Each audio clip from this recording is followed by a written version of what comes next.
Hello hello tout le monde, j'espère que vous allez bien. Nous voilà à nouveau sur le tour des stations, cette fois pour découvrir la modification apportée en 2020, un passage que nous avions manqué, mais en réalité elle n'avait pas été mentionnée sur la vidéo du parcours en 2020 qui passait toujours par Chalais. Cette fois sur le parcours 2021, l'erreur a été modifiée, c'est pourquoi nous allons découvrir seulement aujourd'hui à cette toute nouvelle montée de Brie. Pour rappel, nous venons d'achever la longue descente depuis le fameux col de Crans-Montana. Comme vous avez pu le voir à l'image, nous avons passé le rond-point Assières pour parcourir les quelques kilomètres de replat entre la descente de Crans-Montana et la montée de Brie.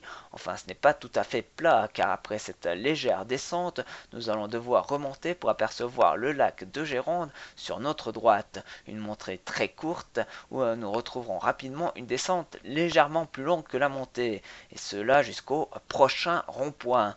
Nous allons partir sur la gauche direction Chipis, traverser la voie de chemin de fer, puis le pont du Rhône, et au bout de cette ligne droite, deux options s'offrent à moi pour aborder la montée en direction de Brie, soit rester sur la route principale et tourner sur la gauche 200 mètres après la grande courbe pour passer devant l'entrepôt, soit dans la grande courbe à droite passer tout droit, puis à droite et traverser une petite route qui nous mène directement en face de la montée. Alors j'ai choisi l'option qui me semblait le plus proche de la vidéo en restant sur la route principale pour tourner sur la gauche avant le grand bâtiment que vous allez découvrir dans quelques minutes.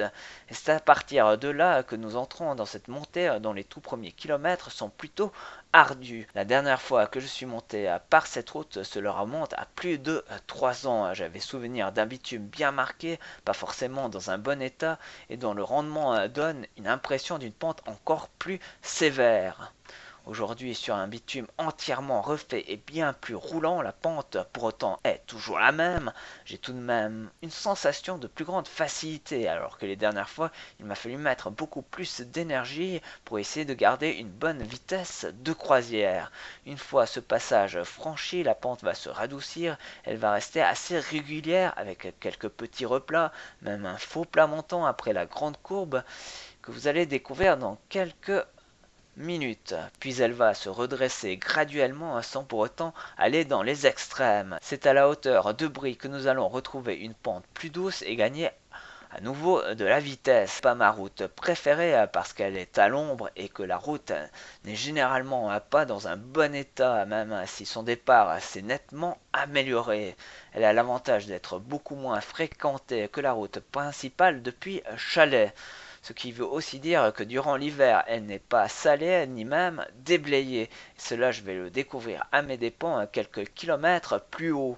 Au début, ce n'était que des passages verglacés, ils étaient encore faciles à franchir en les évitant, mais cela va empirer, m'obligeant à descendre de mon vélo, ma roue arrière patinant sur place sans y mettre beaucoup de force.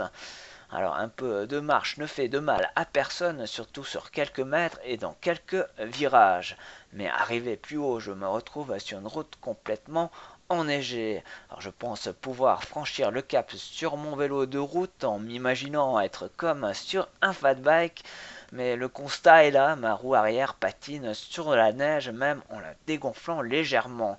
Alors, je n'obtiens rien de plus que de faire du surplace. C'est donc à pied sur une route complètement enneigée que nous effectuerons à la fin de cette montée et que, enfin, arrivé devant le panneau de Brie, nous pourrons remonter sur notre vélo. Alors j'aurais très bien pu abandonner et descendre, mais après les nombreuses plaques de glace déjà franchies, cela aurait été encore plus dangereux et quasiment impossible de rester sur mon vélo sans me prendre une bonne gamelle. C'est pourquoi vous allez découvrir le reste de cette montée comme vous ne le verrez jamais en été. Alors j'ai dû accélérer l'image sur mes passages à pied. Normalement la montée est assez courte avec ses 5 km, point dénivelé de 450 mètres, avec une pente moyenne de 9%.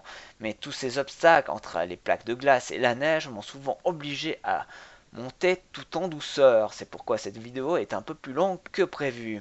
Allez, moi je vous laisse découvrir cette montée qui va clore ce chapitre du tour des stations. La prochaine vidéo consacrée à cette course sera le test grandeur nature de The Everest. Ainsi, je vous donnerai mes impressions et mes sensations sur cette nouvelle boucle encore plus difficile. Et cela un bon mois avant la course. Cela va me demander une grosse préparation autant physique que mentale. Avant tout cela, j'ai encore un bon nombre de vidéos à vélo à vous proposer, alors je vous dis à très vite sur mon vélo de route ou mon VTT. D'ici là, portez-vous bien, roulez bien, salut, bye bye.